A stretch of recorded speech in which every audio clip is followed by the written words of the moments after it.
pleasant day, everyone. The effects of distance learning on graded performance the students of humanities and social sciences. Distance learning is a learning method where the teacher and student are separated geographically.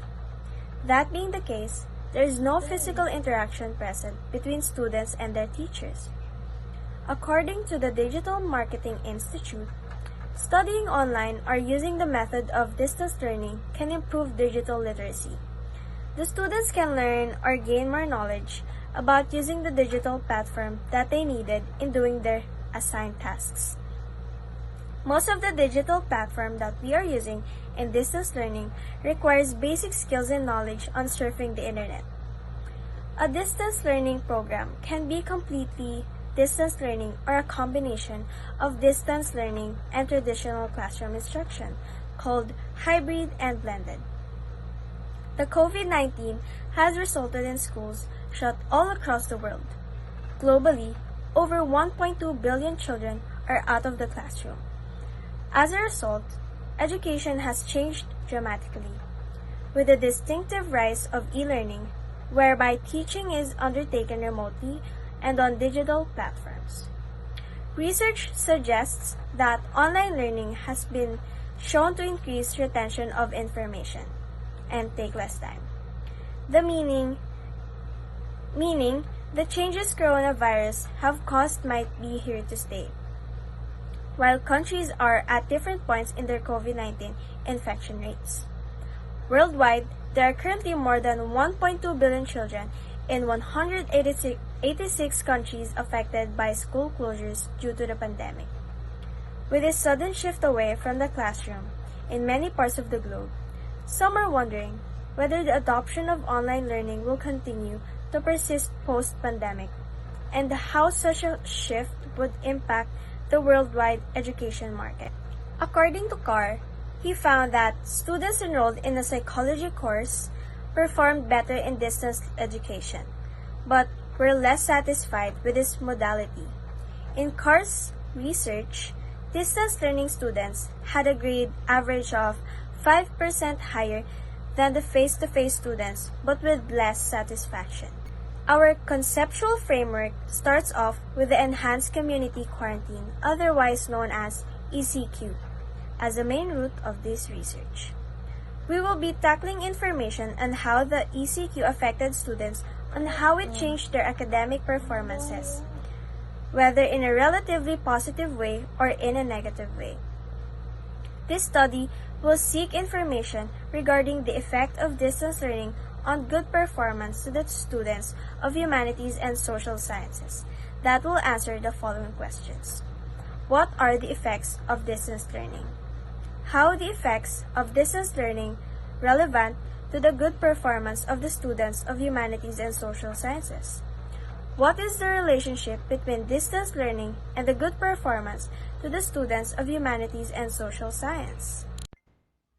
Good day everyone, my name is Nicole Gilbert from St. Simon. Let's proceed to the hypothesis. A null hypothesis type of hypothesis uses statistics that propose that there is no difference between the characteristics of a population. The research hypothesis is connected at the statement of the problem, and the research hypothesis will be negative and positive prediction of the researchers. In significance of this study, it will explain why the research is conducted and who will be the beneficiary of this study. Scope and delimitation. This study aims to determine the effects of distance learning on the graded performance among the students of Don Carlo Cabina School. The purpose of this study is to identify the negative and positive effects of distance learning that can affect their graded performance. In scope and delimitation, it will determine what are the effects of distance learning that can affect the graded performance of the students of Don Carlo Cabina School. Definition of terms. First, distance learning is a form of education where the student and teacher are separated. Usually, the student learns through online class or print-out modules, and there is no face-to-face interaction. Second, the academic performance is the assessment of the achievements of the student across different academic subjects. New normal is a changes in what we are capable to do in our daily lives. And assessment is analyzing and reflecting evidences to improve student learning. Self-motivation is a strength that will help us to do something we want to achieve and be our inspiration. Synchronous learning is an online class that requires to attend to participate, and it has the specific time. It includes lectures and presentation and discussion. While in asynchronous learning is you have your own schedule, but it has a given time. In this, you will answer your homework and do the requirements that need to be passed.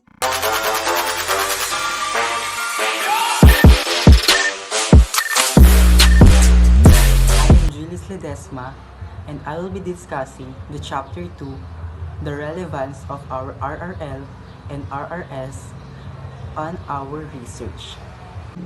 The first in our foreign literature is the impact of distance education on academic performance in a pharmaceutical care course. This literature is related to our study because it is about the impact of distance learning to the performance of the students. In this, we can know that the distance learners are learning a lot and still exceeding their academics even if we are separated by our teachers geographically. Next one on our foreign literature is Teaching Adult Students Online. This book stated that throughout your journey teaching adults online, whether you like it or not, our world becoming more virtualized. And as technology continues to evolve, so will how we learn, teach, and do business. The last one in our foreign literature is The Golden Climate in Distance Learning. This literature is related to our study because feeling enjoyment in our class has a huge impact on our performance, and teachers are the ones who help us, students, to bloom or get better grade, even though we do not see each other personally. The first one on our foreign studies is the Arab domain that talks about the shifting from physical classes to online classes and how it affects the students on graded performance due to distance learning. The next one on our foreign studies is the COVID-19 in Italy shocked Italian citizens and together with them teaching, teachers, and principals. This one talks about how the teachers and principals organize the distance learning of the students and how they can help the students on their graded performance. Next is our local literature. First in our local literature is Perceptions of Students to Open and Distance Learning of Review Classes in a Review Center in the Philippines. This research helps students and gives recommendation that students can use on their graded performance to distance learning. And the last one, our local studies. The first in our local studies is Distance Learning and the Great Divide. In this study, the Great Divide talks about how the students affected by the new normal classes in terms of their problem. It is relevant to our study because we talk about the problem of HUMSS students regarding to the new normal classes or what we call distance learning. And the last one is the influence of COVID-19 confinement on students' performance in higher education. It talks about how COVID-19 affect the students and gives us the distance learning that we are facing now.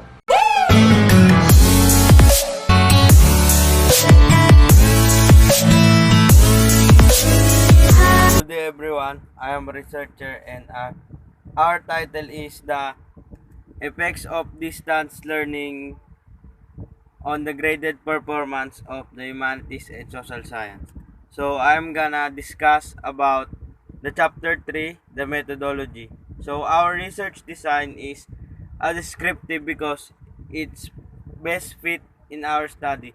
Descriptive statistics include the collection, presentation, description of numerical data. This design approach process shows the number and level of respondents from a specific strand and the formula used in the analysis. And the population and sample techniques. So, the researchers distributed survey questionnaires for the respondents in the study. The technique that the researchers use in is stratified sampling method for the 236 grade 11 and grade 12 students of humanities and social sciences. The researchers used the Slowin formula to determine the sampling size of grade 11 and grade 12 students. So we use the Slowin formula to you ano use Slowin formula and sampling method because to proceed with complete population may be costly, time consuming, and full of unpredictable inconsistencies.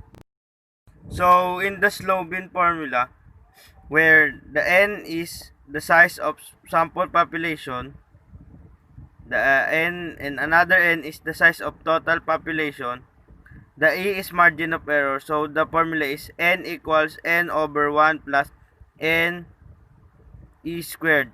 And the n is the total number of HUMSS of student grade 11 and 12, which is 236, and E is the margin of error, which is 5% or 0.05. Substituting the given data, n is equals to 236, so 236 over 1 plus 236 times 0.05 squared. So the total is 0.59. So 236 divided by 1 plus 0.59, which is ayan, and the answer is 148.42. So therefore the sample size for the study is 148 out of 236 students. And in determining the number of respondents in each level, the HUMSS students are composed of 141 students. So to get the total number of respondents, we need to solve 141 divided by 236 multiplied to 148. And the answer is 88.42, and round off to magiging 88. Therefore, we need total of 96 participants, 88 participants of grade 11 student of HUMSS, typographical error. So in grade 12, 95 over 236 multiplied to 148, which is 59.58, to rounded off and equals to 60. Therefore, mali yan. Therefore, we need total participants of 64. Sorry for the typographical error. Ayan. So, this is the table. So, grade 11 students, 88. Humanities and Social Science, grade 12 student is 60. Equal to 148. So, the research local in this study, or it is conducted within the premises of Don Carlo Cabina School, and the questionnaires will be answered through Google Forms and will be conducted on the second semester of the academic year 2020 to 2021. So, the research instrument and technique. In this study, we use questionnaire, which consists of checklist type as research instrument. Survey questionnaires as predefined series of questions used to collect information from individuals. The researchers believe that the survey questionnaires is sufficient enough to fulfill the objectives to know the effects of distance learning on the graded performance of humanities and social sciences. So the data gathering procedure was, A letter of request was given to the research advisor to get permission to conduct a study, and upon approval, the researchers will review the statement of the problem, and the researchers will formulate their checklist type survey questionnaire, and survey questionnaire will be validated by the research teacher, and upon validation, the researchers will revise some items on the questionnaire if the teachers will recommend it. Pause. After the researchers will finalize the questionnaire, it will be distributed to the sample population, which is the target respondents is 148. The questionnaires will be retrieved immediately after the respondents fill them up, and the researchers will check whether the questionnaires is correctly filled up. The researchers will compile all the questionnaires and analyze them. The respondents were given enough time to answer and comprehend each statement in the questionnaire. So, the results were used in coming up conclusion and recommendations.